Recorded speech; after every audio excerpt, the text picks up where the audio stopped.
A la ciudadanía, antes de empezar el juicio, parece que las garantías no se aplican para mí. Negaron a mis abogados la existencia del proceso. Sin embargo, en Bogotá decían a periodistas y políticos que tenían todo listo para encarcelarme.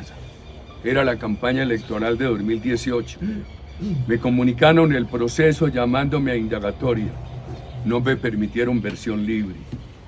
Me pusieron preso el 4 de agosto de 2020, 25 meses después de llamarme a indagatoria y 11 meses después de haberla realizado.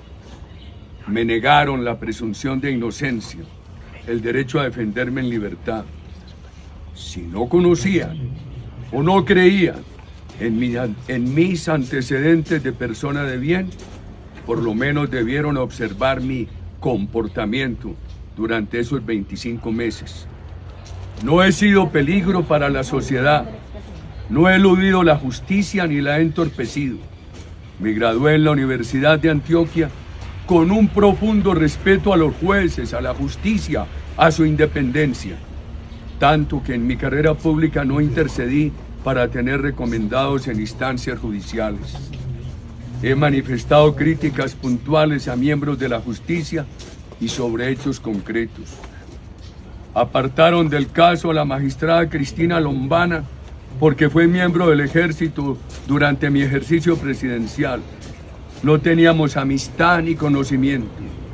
Sin embargo, le negaron el impedimento al magistrado Héctor Alarcón, quien se declaró víctima de interceptaciones en mi gobierno. Manifestó que tenía un conflicto de interés con mi persona. Agrego, leyenda contraria a la verdad. No sé de dónde alegó ese conflicto de interés. Sin embargo, el magistrado Alarcón, convencido que era víctima de mi gobierno, como lo manifestó, sin embargo, firmó la providencia que me restringía la libertad. Los magistrados que me pusieron preso fueron elegidos con participación de los 3 que me llamaron a indagatoria.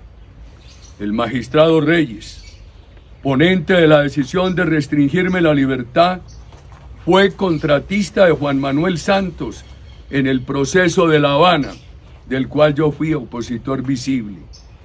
Además, el magistrado Reyes fue compañero de trabajo de la esposa del senador Cepeda. Guardó silencio sobre el tema, incluso cuando fue preguntado por la magistrada Lombana. En violación de los principios de la majestad de la justicia, el magistrado Barceló, en aquel momento presidente de la Corte y responsable del caso en mi contra, llamó a un programa radial a decir que me tenían agarrado. Con el magistrado Hernández agitaron el tema contra mí en la televisión. Los magistrados de la más alta institución de la justicia en televisión contra una persona. Mientras a mis abogados les negaban la existencia del proceso, filtraban piezas inconexas a periodistas sesgados, quienes aprovecharon para tergiversar y desacreditarme.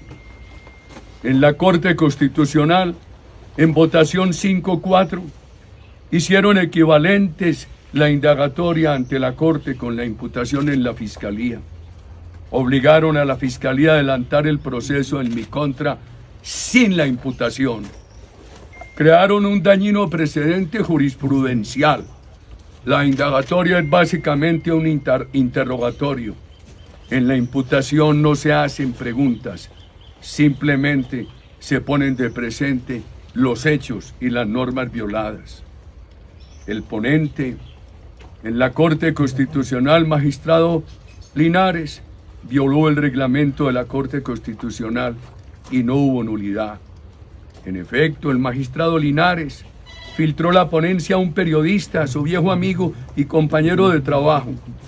También le permitió transmitir la audiencia de discusión, razón por la cual la suspendieron unos minutos.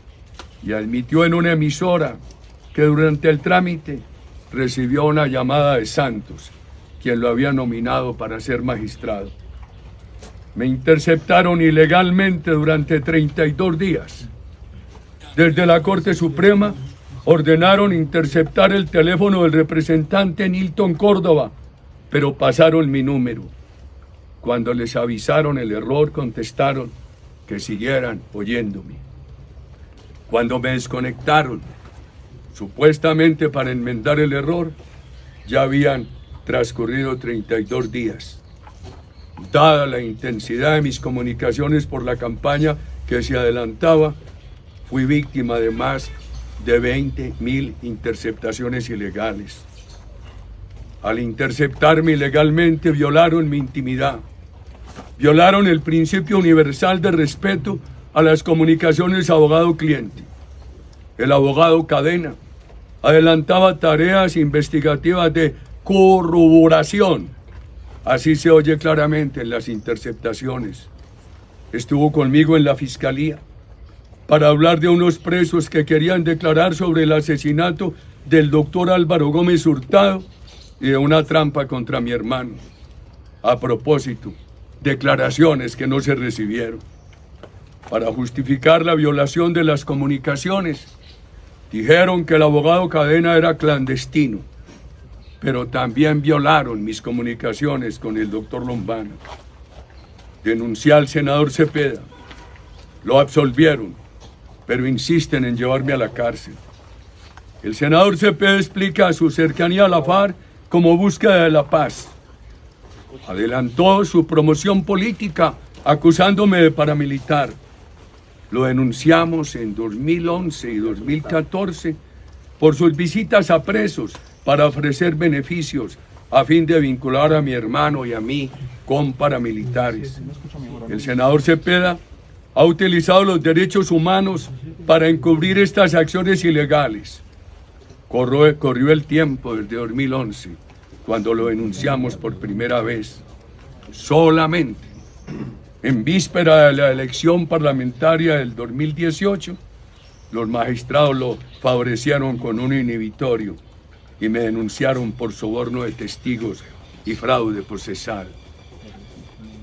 Es claro colegir a quién favorecieron electoralmente y a quién le hicieron daño. Le creyeron a un preso, condenado a más de 40 años por secuestro y otros delitos, amigo del senador Cepeda, a quien ha estimulado con beneficios. Violaron mi derecho a controvertirlo. Le recibieron las declaraciones en un proceso para mí secreto. Lo mismo a la esposa del preso, a quien los informes de inteligencia señalaron de integrante de FARC. En 2018, ante una denuncia del abogado del senador Cepeda, avanzaron contra mí en el proceso secreto por presión y soborno a testigos. Con inusitada rapidez oyeron al preso Monsalve. Le ayudaban en las respuestas. Primero Monsalve ocultó a la magistrada que le recibía la denuncia el asunto de los dispositivos de grabación que ilegalmente entró a la cárcel. Todavía más grave, al conocerse sobre esos dispositivos, nunca les exigieron entregarlos. Sin embargo, los mencionan entre las suposiciones contra mí. Además de haberme negado el derecho a controvertir al testigo durante la etapa que mantuvieron en secreto, la justicia me acusa, no obstante que el testigo, orientado por sus abogados y protectores, se negó a comparecer a las citaciones de la Fiscalía durante las etapas de preclusión. Se desestimó esta actitud de desacato a la justicia, hecho que debería haber obrado a mi favor. El proceso tiene comunicaciones incompletas. En el chat del recluso Monsalve no se conoce lo que él decía a Caliche, su amigo, ni a Pardo Hacher, su compañero de celda, que afirma que Monsalve se quejaba de haber mentido contra mi hermano y mi persona. Increíble cómo violaron el principio de imparcialidad. Uno de mis abogados, el doctor Víctor Mosquera, preguntó al senador Cepeda en la Corte Suprema si podía entregar los chats de sus comunicaciones con Monsalve. el magistrado Reyes intempestivamente interrumpió y advirtió al senador Cepeda que al responder podía incriminarse. El senador Cepeda atendió la precaución y dijo: no contesto. También dijo en algún momento ante el magistrado que su teléfono en una caída perdió la memoria. Mientras que el magistrado Barceló y dos de sus magistrados auxiliares mostraron una sorpresiva celeridad en la recolección de pruebas y toma de testimonios favorables a sus intereses de persecución, se observó una clara negativa a practicar pruebas esenciales para la defensa. Testigos claves que afirmaron haber recibido ofrecimientos por parte de Iván Cepeda, como el Tuzo Sierra y Monoleche, no fueron escuchados por la Corte, lo cual constituye una omisión que afecta gravemente el equilibrio y la equidad del proceso. El testimonio de Juan Carlos Sierra, conocido como el Tuzo Sierra, fue tomado por Lisa Ruth, una investigadora americana, ex agente de la CIA, con experiencia certificada en la recolección de pruebas con validez procesal en los Estados Unidos. Sin embargo, la Corte calificó este testimonio de montaje. Horas antes de empezar este juicio, afirmo que mis antagonistas políticos han logrado convertirse en mis acusadores judiciales, unos de ellos cercanos a la FARC y otros colaboradores directos o indirectos, cubiertos por la cautivante palabra paz, usada para proteger el terrorismo a través de la indulgencia de impunidad absoluta. Siento desazón, dolor, que tengan en juicio al magistrado Prada, que nunca buscó a los de Neiva. Al contrario, lo buscaron como antes a otros allegados míos para informar que Monsalve había mentido y quería decir la verdad. Cuando el doctor Prada me consultó, le dije que Monsalve diga la verdad. Confieso que me da indignación que el magistrado acuse al doctor Prada de cómplice mío, que yo lo mandé y que él buscó al recluso Monsalve para sobornarlo. Los profesores de Derecho Penal enseñan que el juez, incluso el instructor, debe también enterarse del pasado del investigado o acusado antes de decidir.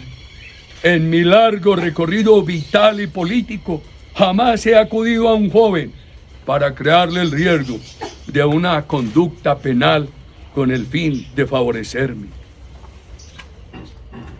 Horas antes de empezar este juicio, repito ante mis compatriotas que jamás he engañado a la justicia. Pedí que todos los elementos recaudados se adjuntaran a la Corte, sin seleccionarlos, sin la más mínima modificación. Mi vida pública no conoce la mentira. Quienes recuerdan los gobiernos que presidí saben que reconocía errores, que asumía responsabilidades, que delegaba éxitos. Impreso en mi alma está el recuerdo del asesinato de la FARC al grupo de secuestrados encabezado por el gobernador Gaviria y el exministro Gilberto Echeverri. No dilaté con la disculpa de la investigación exhaustiva. De inmediato acepté nuestro error militar en el intento de rescate. Los mayores que vivieron el momento fácilmente pueden recordar que contradije la versión de la FARC sobre su asesinato a los diputados del Valle del Cauca. Lo nuestro fue la verdad, como lo reconoció la Cruz Roja Internacional.